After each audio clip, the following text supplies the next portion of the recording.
नमस्कार, बहुत बहुत स्वागत है आपका। आप देख रहे हैं न्यूज़ 18 का डिजिटल प्लेटफॉर्म। मैं हूं आपके साथ ऋतु ज्ञानवानी। जब देश का कोई जाबाज तिरंगे में लिपटकर घर लौटता है तो पूरा देश रोता है, लेकिन सोचिए उस बूढ़े माँ बाप पर क्या गुजरती होगी जिसका इकलौता सहारा दुनिया से चला गया, और उस माँ का क्या हाल होता होगा जिसकी आंखें बेटे की राह तकते तकते पथरा गई।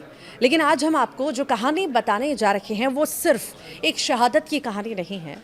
ये कहानी है उस दर्द की जो शहादत के ठीक बाद एक हंसते खेलते परिवार के बीच दरार बनकर खड़ा हो गया है। मामला है बिहार के जहानाबाद के रहने वाले भारतीय वायुसेना के फ्लाइट लेफ्टिनेंट शुभम कुमार का। 13 जून को असम के जोराहट में एक विमान हादसे में शुभम शहीद हो गए, और इसके बाद अंतिम संस्कार के ठीक बाद जहानाबाद के बावरिया गांव में एक ऐसा विवाद खड़ा हुआ जिसने सोचने पर मजबूर कर दिया। सरकार की तरफ से 21 लाख का मुआवजा मिला। शहीद के पिता का आरोप है उनके बेटे की शादी ही नहीं हुई थी, लेकिन एक लड़की आई, खुद को पत्नी बताया, अधिकारियों से मिलकर 21 लाख रुपए का चेक लिया और बेटे के श्रद्धाक्रम से पहले ही रफू चक्कर हो गई। आज आपको पूरी इसके पीछे की स्टोरी बताएंगे, विवाद की परत दर परत खोलेंगे और क्या है छुपा हुआ सच, क्या कहती है कानून की किताब, और क्यों हमारे देश के शहीदों के परिवारों में शहादत के बाद पैसों को लेकर ये जंग छिड़ जाती है हमेशा। तो कहानी की शुरुआत होती है 13 जून 2026 की सुबह से। असम के जोराहट एयरफोर्स स्टेशन पर रूटीन सॉर्टी के लिए जो है भारतीय वायुसेना के AN-32 मालवाहक विमान ने उड़ान भरी। सब कुछ ठीक था, लेकिन लैंडिंग के दौरान अचानक से विमान अनियंत्रित होता है, रनवे से बाहर जाता है, क्रैश हो जाता है और आग लग जाती है। इस दर्दनाक हादसे में देश के 5 जाबाज जवानों की शहादत हो जाती है, जिनमें जहानाबाद के लाल फ्लाइट लेफ्टिनेंट शुभम कुमार भी शामिल थे। शुभम अपने घर के इकलौते कमाने वाले सदस्य थे। शहादत की खबर जब बिहार के जहानाबाद पहुंची तो चीख पुकार मच गई। मां पूनम देवी का रो रो कर बुरा हाल होने लगा, और सुबह ही शुभम ने फ़ोन पर उनसे कहा था, मां मैं एक मिशन पर जा रहा हूं, आकर बात करूंगा। आखिर किसे पता था कि वो बातचीत शायद आखिरी साबित होगी। शुभम का पार्थिव शरीर गांव आया, पूरे राजकीय सम्मान के साथ अंतिम संस्कार हुआ, लेकिन जैसे ही चिता की आग ठंडी हुई, घर में एक नया तूफान खड़ा हो गया। अब एंट्री होती है इस पूरे मामले के सबसे विवादित हिस्से की। जैसे ही शुभम की शहादत की खबर फैली, यूपी के आजमगढ़ की रहने वाली श्रेया राय नाम की एक युवती जहानाबाद पहुंचती है। श्रेया का दावा था कि वो शुभम की कानूनी रूप से ब्याही पत्नी है। वो अंतिम संस्कार में भी शामिल होती है, लेकिन असली बखेड़ा तब शुरू हुआ जब बिहार सरकार के अधिकारी सहायता राशि देने पहुंचे। प्रशासन ने नियमानुसार 21 लाख की अनुग्रह राशि का चेक जो है सीधे श्रेया राय के हाथों में सौंप दिया। शहीद के पिता अमरेंद्र शर्मा का इस पर क्या कहना है, ज़रा उनके आरोपों को गौर से सुनिएगा। देखिए, पिता का ये कहना है कि उन्हें अपने बेटे की किसी भी शादी या कोर्ट मैरिज की कोई भनक तक नहीं थी। परिवार तो अगले साल जो है रीति रिवाजों से शुभम की शादी करने की तैयारी भी कर रहा था। उनका आरोप है कि श्रेया ने शुभम को बरगलाकर चुपचाप जो है कोर्ट मैरिज की थी। श्रद्धाक्रम से पहले विदाई का भी दावा पिता कर रहे हैं। पिता का सबसे बड़ा और भावुक आरोप यह है कि चेक हाथ में आते ही श्रेया शुभम का 13वीं का अनुष्ठान पूरा होने से पहले ही अपना सामान समेटकर मायके लौट गई। पिता ने कहा, पैसे ले जाने से दुख नहीं है, दुख इस बात का है कि उसने एक पत्नी का धर्म नहीं निभाया। हमारे दुखों को बांटने के बजाय वो पैसों के पीछे भाग खड़ी हुई। अधिकारियों से मिली भगत के आरोप भी पिता ने लगाए हैं। परिवार का ये आरोप है कि स्थानीय प्रशासन ने माता पिता को पूरी तरह अंधेरे में रखा और बिना उन्हें सूचना दिए चेक बहू को थमा दिया। अब सवाल ये उठता है कि क्या प्रशासन ने कोई गलती की? क्या अधिकारियों ने सच में मिली भगत अधिकारियों की यहाँ पर थी? जवाब है नहीं। कानूनी तौर पर प्रशासन पूरी तरह सही है। आइए समझते हैं कि भारतीय सेना और सरकारी सहायता का नियम क्या कहता है।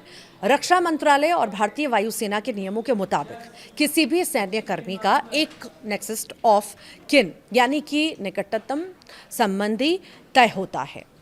अविवाहित जवान जो है, जब तक कोई जवान अविवाहित रहता है उसके माता पिता उसके नेक्स्ट ऑफ किन होते हैं। विवाहित जवान जो है, जैसे ही कोई जवान शादी कर लेता है तो उसकी पत्नी जो है स्वचालित रूप से उसकी प्राइमरी नेक्स्ट ऑफ किन बन जाती है। शुभम कुमार ने भले ही अपने परिवार से छिपाकर कोर्ट मैरिज की थी, लेकिन उन्होंने अपने सैन्य सर्विस रिकॉर्ड और आधिकारिक दस्तावेजों में श्रेया राय को अपनी पत्नी और कानूनी वारिस के रूप में दर्ज कराया हुआ था।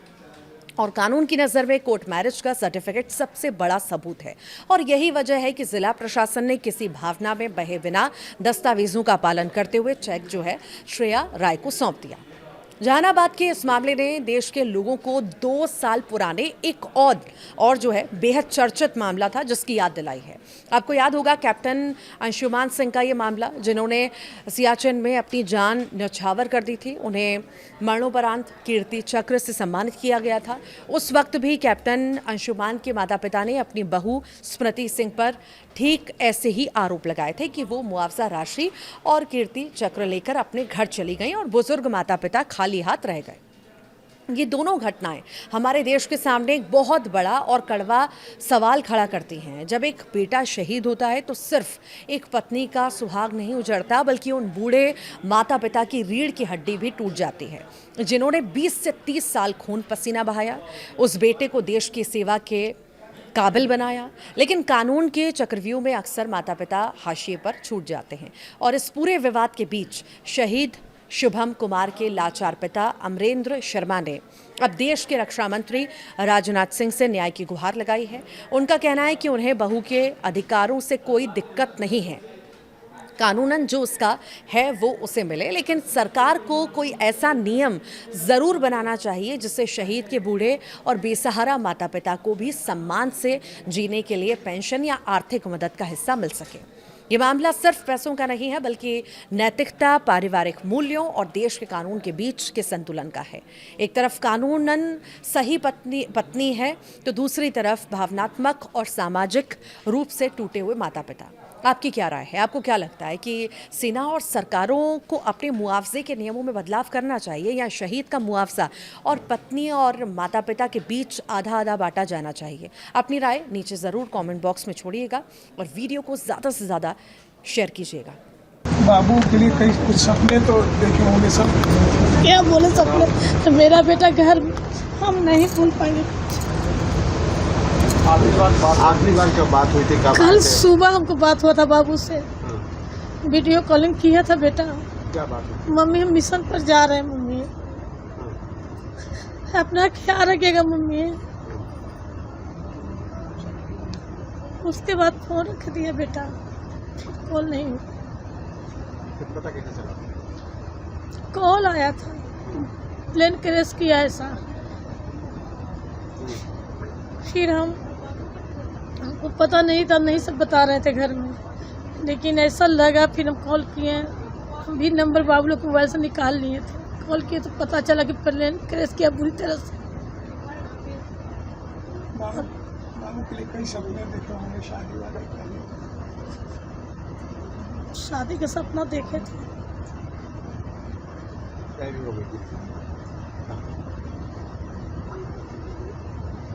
उधर ही तय हुआ था इधर। हाँ, आखिरी बार कब आए थे? 5 मई को आया था बाबू, 5 मई को आया था, 29 मई को चला गया था। हम नहीं जानते कि मेरा बेटा जाएगा, दोबारा लौट के नहीं आएगा।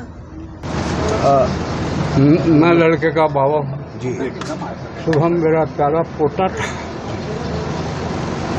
बहुत अफसोस है कि जिस कंधे पर हमको जाना चाहिए था वो हमारे कंधे पर जा रहा।